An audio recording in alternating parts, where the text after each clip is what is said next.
ክርስቲያኖች ዛሬ የሚያስፈልጋቸው ብቸኛው ታላቅ ነገር በመንፈስ ቅዱስ መሞላትና በመንፈስ ቅዱስ ቁጥጥር ስር የሆነ ሕይወትን መኖር ነው። ሕይወታቸው ኃይል አልባ የሆኑ በርካታ ክርስቲያኖች አሉ። በኃጢአት ተሸንፈው ይኖራሉ። ከእግዚአብሔር ጋር ያላቸውም ግንኙነት በልምድ የሚፈጸም ሥርዓት ብቻ ነው። በልባቸው ሕልውናው አይሰማቸውም። እነዚህ ሰዎች በመንፈስ ቅዱስ መሞላት ያስፈልጋቸዋል። እግዚአብሔርን ደስ በሚያሰኝ መንገድ እንድንኖርና እንድናገለግለው የሚያደርገን የመንፈስ ቅዱስ ሙላት ነው።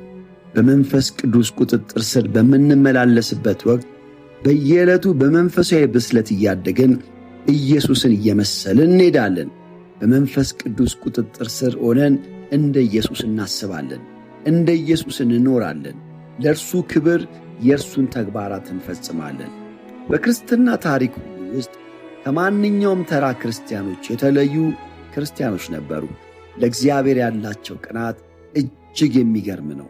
እነዚህ የእምነት አባቶች በእግዚአብሔር ላይ የነበራቸው እምነት ታላቅ ስለሆነ ለእግዚአብሔር አስደናቂ ነገሮችን ለማድረግ የሚችሉ ነበሩ። አንዳንዶቹ እጅግ ልዩ ከመሆናቸው የተነሳ እነርሱ ባሉበት መሆን በእግዚአብሔር ፊት እንደ መገኘት ነበር። እነዚህን ክርስቲያኖች ልዩ ያደረጋቸው ምንድን ነው? ይህ የሕይወት ደረጃ ለተመረጡት ጥቂቶች ብቻ የተሰጠ ነውን? እንደ እነርሱ ለመሆን ምን ማድረግ አለብን? የእነዚህን ታላላቅ ክርስቲያኖች ሕይወት ስናጠና ሁላቸውም በሕይወታቸው መከራ ያሳለፉ ናቸው። ታዲያ በመከራቸው ወቅት ያደረጉት ነገር ቢኖር እጅግ እግዚአብሔርን መፈለግ ነበረ። እንደዚህ አይነት ልምምድ በእነዚህ ታላላቅ ቅዱሳን ሕይወት በተደጋጋሚ በመከሰቱ በመንፈሳዊ ሕይወታቸው የሚታየው እድገት ከአንድ ተራራ ወደ ሌላ ከፍተኛ ተራራ የመዝለል ያህል እግዚአብሔርን የመፈለግ ተግባራቸው ከፍተኛ ስለነበረ ከእግዚአብሔር ጋር የነበራቸው ግንኙነት አስደናቂ ነበር። በሕይወታችን የእግዚአብሔርን ክብር ከሁሉ በላቀ መንገድ ለማየት ከፈለግን እግዚአብሔር ራሱን ይገልጥልናል። እግዚአብሔርን በጥልቀት እንድንለማመድ ያላስቻለን ነገር እግዚአብሔር ሌሎች ምርጦች ስላሉትና እኛን በተመሳሳይ መንገድ ሊባርከን ስለማይፈልግ ሳይሆን ነገር ግን የእነርሱን ያህል ጥረት ስለማናደርግ ነው። ክርስቲያን ሁልጊዜ በመንፈስ ቅዱስ ለመሞላት ካሰበ አስቀድሞ እግዚአብሔርን መፈለግ ያስፈልገዋል። በመንፈስ ቅዱስ ስለመሞላት በምናስብበት ጊዜ ወደ አእምሮአችን የሚመጣው ነገር አስደናቂ ነው። ለምሳሌ በመንፈስ መሞላትን ስናስብ ታላቅ የፍልስጥኤም ሠራዊትን ያሸነፈው ሳምሶን እናስባለን። በእስራኤል በመንፈስ ቅዱስ ተሞልቶ የመገናኛውን ድንኳን የሚሠራበትን ጥበብ አገኘ። ኢያሱ በጥበብ መንፈስ በመሞላት የእግዚአብሔርን ሕዝብ ለመምራት ቻለ። መጥምቁ ዮሐንስ ከመወለዱ በፊት በእናቱ ማኅፀን ሳለ በመንፈስ ቅዱስ ስለተሞላ ታላቅ ነቢይ ሆነ። ደቀ መዛሙርት በመንፈስ ቅዱስ በመሞላታቸው በነገሥታት ፊት የእግዚአብሔርን ቃል በድፍረት ተናገሩ። በመንፈስ ቅዱስ የሚሞሉ ሰዎች በተፈጥሮአዊ ብርታታቸው ሊያደርጉት የማይችሉትን ነገሮች በሙሉ ማድረግ ይችላሉ። ስለ መንፈስ ቅዱስ የተሰጠን የመጀመሪያው ትእዛዝ በመንፈስ ቅዱስ ተሞሉ የሚል ነው። ዋናው ጥያቄ በመንፈስ ቅዱስ እንዴት እንሞላለን የሚለው ነው። መንፈስ ቅዱስ ይሞላብንና በሕይወታችን በአስደናቂ መንገዶች ይሠራ ዘንድ የሚያስችሉ አንዳንድ እውነቶችን ቀጥለን እናያለን። አንደኛው ራሳችንን ለእግዚአብሔር ማቅረብ። መንፈስ ቅዱስ የሚሞላን ለሕይወታችን ላለው መመሪያ ስንገዛና ራሳችንን ሕያው መሥዋዕት አድርገን ለእርሱ ስናቀርብ ነው።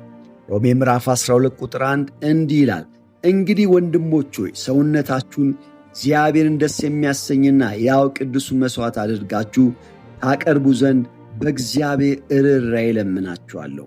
መንፈስ ቅዱስ በሕይወታችን ዙፋን ላይ ነግሶ መሥራት ይፈልጋል። ሕይወታችንን ሙሉ ለሙሉ እንዲቆጣጠረው ለእርሱ እንድናስረክብ ይገፋፋናል። የራሳችንን ዕቅዶች፣ ሐሳቦችና ዕልሞች ለመፈጸም ያለንን መብት ለእርሱ መተው አለብን። ሕይወታችንን በሙሉ እግዚአብሔር ለእኛ ለወሰነው ነገር ማስገዛት አለብን። መንፈስ ቅዱስ የሚሞላን በዚያን ጊዜ ብቻ ነው። በሕይወታችን ማንኛውም ወቅት የእግዚአብሔርን ፍቃድ የምንቃወም ከሆነ ራሳችንን አሳልፈን ለመስጠት ወይም ለማስገዛት እምቢ የማለት ዝንባሌ ካለን በዚያን ጊዜ በመንፈስ ቅዱስ መሞላታችን ይቀራል።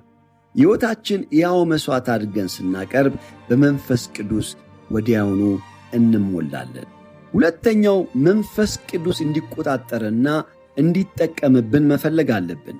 ስስታሞች ሆነን ለራሳችን ክብር ስንፈልግ ወይም ከእግዚአብሔር ይልቅ ሌላ ነገር ስንወድ መንፈስ ቅዱስ አይሞላብንም። እግዚአብሔር ከእኛ በኩል የሚፈልገው ሙሉ ለሙሉ የሆነ መሰጠትን እንጂ ከፊል መሰጠትን አይደለም። ከሁሉ በላይ ቅድሚያ ይፈልጋል። በሕይወታችን ድርሻ ያላቸው ሌሎች ነገሮች፣ ቤተሰብ፣ ሥራ፣ ዕቅድ ኋላ መምጣት አለባቸው። ሕይወታችንን በራሳችን ለመቆጣጠር ከመሞከር ፍጹም ነፃ የማንሆንበት ጊዜ አይኖር ይሆናል። በመንፈሳዊ ሕይወት በብስለት ለማደግ የሕይወታችንን ክፍሎች ለእግዚአብሔር በመተው ከዕለት ወደ ዕለት የበለጠ በእርሱ ቁጥጥር ስር የመሆን ተቀዳሚ ችሎታ ነው።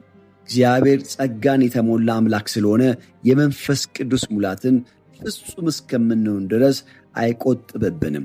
ሦስተኛው በመንፈስ ቅዱስ መመላለስ። በመንፈስ ቅዱስ ለመሞላት ሙሉ ለሙሉ በመንፈስ ቅዱስ ላይ በመደገፍ የሚመላለስ ሕይወትን መለማመድ ይኖርብናል። በመንፈስ ቅዱስ መኖር ወይም መመላለስ ማለት ምን ማለት ነው? ይህ ለጥቂት ሰዎች ብቻ ግልጽ ምስጢራዊ መሪያ አይደለም። ይልቁንም መንፈስ ቅዱስ ወደ ክርስቲያን ሕይወት ሲመጣ ለክርስቲያን ኃይልን ይሰጠዋል። ለእግዚአብሔር ፍቃድ ራሱን አስገዝቶ የሚኖር ከሆነ መንፈስ ቅዱስ በዚያ ግለሰብ ላይ ኃያል ይሆናል። ነገር ግን አንድ ነገር በራሳችን ብርታት ለማድረግ ስንሞክር የመንፈስ ቅዱስ ኃይል ወይም ሙላት አይኖረንም። በተቃራኒው እግዚአብሔርን በሚያስከብር መንገድ አንድን ነገር ለመስራት በመንፈስ ቅዱስ ብርታት ላይ መደገፍ እንዳለብን ስንገነዘብ መንፈስ ቅዱስ እግዚአብሔርን ደስ የሚያሰኝ ኑሮ የምንኖርበት ኃይል ይሰጠናል፣ በመንፈሱም ይሞላናል። በመንፈስ መመላለስ ለምናደርገው ነገር ሁሉ መሠረት የሆነ ዝንባሌ ነው። ዝንባሌያችን እችላለሁ ከሆነ በመንፈስ ቅዱስ እየተመላለስን አይደለም። ነገር ግን ዝንባሌያችን እግዚአብሔር ከእኔ ጋር ካልሆነ በስተቀር እርሱን ደስ በሚያሰኘው መንገድ ላደርገው አልችልም ከሆነ በመንፈስ እየተመላለስን ነው። አራተኛው በመታዘዝ መኖር። መንፈስ ቅዱስ እኛን እንዲሞላን ከተፈለገ ለእግዚአብሔርና ለፍቃዱ ታዘን መኖራችን ሌላው መሠረታዊ ሁኔታ ነው። በአዲስ ኪዳን ስለ መንፈስ ቅዱስ ከተሰጠን ትእዛዛት አንዱ መንፈስ ቅዱስን አታሳዝኑ የሚል ነው። ኤፌሶን ምዕራፍ 4 ቁጥር 30።